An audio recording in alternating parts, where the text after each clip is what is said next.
नमस्कार दोस्तों, मैं अंकुर उपाध्याय स्वागत करता हूं आप सभी का आपके अपने YouTube channel share market analysis में। बाजार में तूफानी तेजी एक बार फिर से आते हुए दिख रही है। मार्केट रुकने का थमने का नाम नहीं ले रहा है। मिड कैप स्मॉल कैप तो रॉकेट हुए पड़े हैं। स्मॉल कैप इंडेक्स में 3% की तेजी है, मिड कैप इंडेक्स में 2% की तेजी है।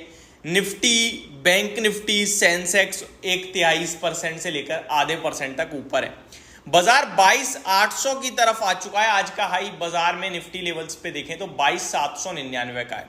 आज आपका पीएसयू से लेकर सब कुछ ऊपर है। तो जो एक चिंता था सरकारी कंपनियों की, वो भी अब इन्वेस्टर्स की खत्म हो गई है। अब इन्वेस्टर्स के दिमाग से पूरी तरीके से जो मंदी है वो निकल चुकी है। सब कुछ पॉजिटिव लगने लगा है। 1870 शेयर्स आपके एनएससी पे पॉजिटिव हैं, जिसके सामने केवल 185 शेयर्स नेगेटिव ट्रेड कर रहे हैं। तो मार्केट ब्रेथ बहुत ही स्ट्रांग है। ऑटो एंसिलरी कंपनीज तूफानी रफ्तार से भाग रही है, जिसमें ऊनो मिंडा लीड कर रहा है 16% की रैली। भेल के स्टॉक को ऑर्डर के दम पर 7,000 करोड़ के ऑर्डर 2 मिले हैं, 3,500 करोड़ के, जिसके दम पर शेयर आपके लिए 13% ऊपर है। मजगांव डॉक वापस से कल 2400 था दोस्तों, आज 3140 हो रहा है स्टॉक, 12% आज ऊपर है। जुपिटर वैगन में भी 12% की तेजी है। सेंचुरी टेक्सटाइल भी वापस फॉर्म में। और कल जो आपके लिए एफएमसीजी रॉकेट हुए पड़े थे, आज देखिए क्या हाल हो गया है। डाबर 2.5% नीचे, हीरो मोटोकॉर्प 2.5% नीचे, गोदरेज सीपी 2.5% नीचे। तो ये वापस से थोड़ा टूटते हुए दिख रहे हैं। पूरा का पूरा पीएसयू, चाहे वो डिफेंसिव में शिपिंग हो या फिर वो आपका हिंदुस्तान एरोनॉटिक बीईएल वगैरह हो, ये सारे आज वापस से रिबाउंड करते हुए दिख रहे हैं।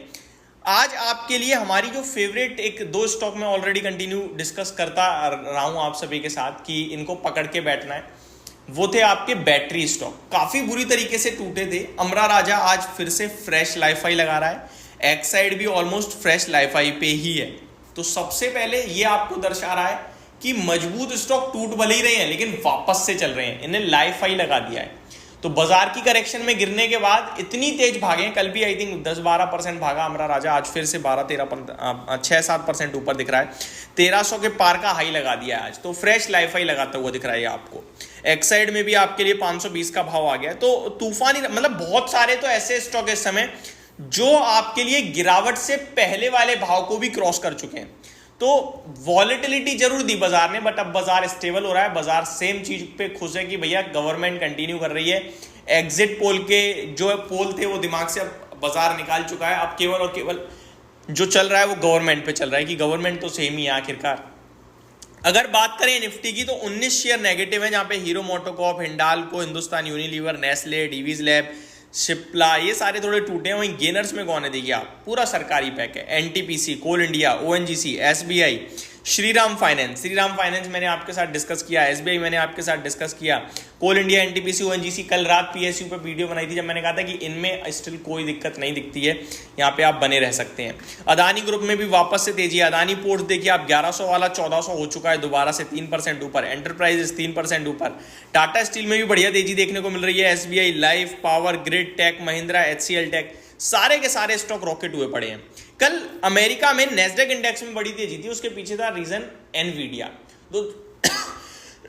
माफ कीजिएगा दोस्तों, एनवीडिया के स्टॉक में काफी बढ़िया तेजी बनी है और उसने एप्पल के मार्केट कैप को भी सरपास कर दिया है। और वो इस समय 3 लाख करोड़ डॉलर के पार की कंपनी बन चुकी है, जो कि वैल्यूएबल कंपनी में टॉप 3 में आ चुकी है।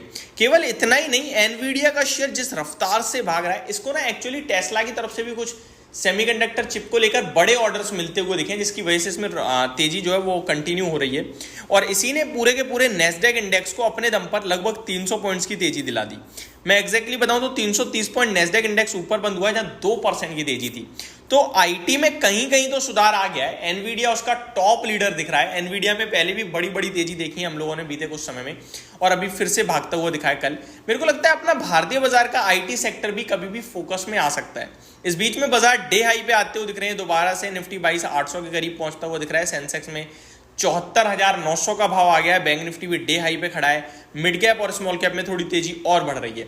रियलिटी स्पेस में भी बढ़िया मूव देखने को मिल रहा है, जहां पे डीएलएफ आपके लिए 4.5% ऊपर है। ब्रिगेड एंटरप्राइज में 5.5% की तेजी है।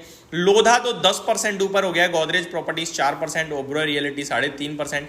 तो पूरे बाजार में चौतरफा तेजी है, आप सिंपल भाषा में बोले तो। जो 2-3 दिन इस गिरावट को देख के बैठा रहा उसने अपना पैसा बचाया भी और बनाया भी, बट जिसने वॉलेटिलिटी में एग्जिट और एंट्री करी है वो प्रॉफिट और लॉस दोनों देखता हुआ दिख रहा है। इसीलिए शेयर बाजार लॉन्ग टर्म का गेम है, ये समझने की कोशिश कीजिए। अभी जिस हिसाब से 3 दिन में बाजार 2 दिन में बाजार भागा है, मेरे को लगता है कभी भी ऊपर से भी करेक्शन आ सकती है और वो भी शार्प हो सकती है, तो उसके लिए भी हमें तैयार रहना चाहिए। क्योंकि ऐसा कुछ भी नहीं बदला है कि आप बहुत ही ज़्यादा तेजी से भागो, और ऐसा कुछ नेगेटिव भी नहीं है आप गिरो। अब फ्लोज पे ट्रेड कर रहे हैं हम। कल FIDS के फ्लोज देखें तो FI 5,500 करोड़ का कैश मार्केट में बेचकर जरूर गए, बट फ्यूचर्स में 4,400 करोड़ का खरीदा उन्होंने, और ऑप्शंस में तो कल 43,000 करोड़ की बाइंग आई है। निफ्टी जिस हिसाब से DI पे बंद हुआ है तो उन्होंने बाइंग करी है, ऐसा लगता है। तो मेरा मानना यह है कि आज आपके लिए जो ट्रेड चल रहा है ये एक्सपायरी रिलेटेड मूव चल रहा है, एंड धीरे धीरे अब बाजार यहां से और ऊपर जाने में थोड़ा सा हर्डल फेस करेगा, जो कि साइकोलॉजिकल लेवल 22,800 और 23,000 जो है वो थोड़ा रेजिस्टेंस का काम करेगा। तो अब यहां से फ्रेश लॉन्ग में मेरे को कहीं से कहीं तक सेफ्टी नहीं दिखती है, तो अब यहां नहीं लेना है, ये क्लियर कट व्यू है। होप आपको ये सारी चीजें समझ में आई होंगी। Thank you so much for watching this video. Have a great day guys.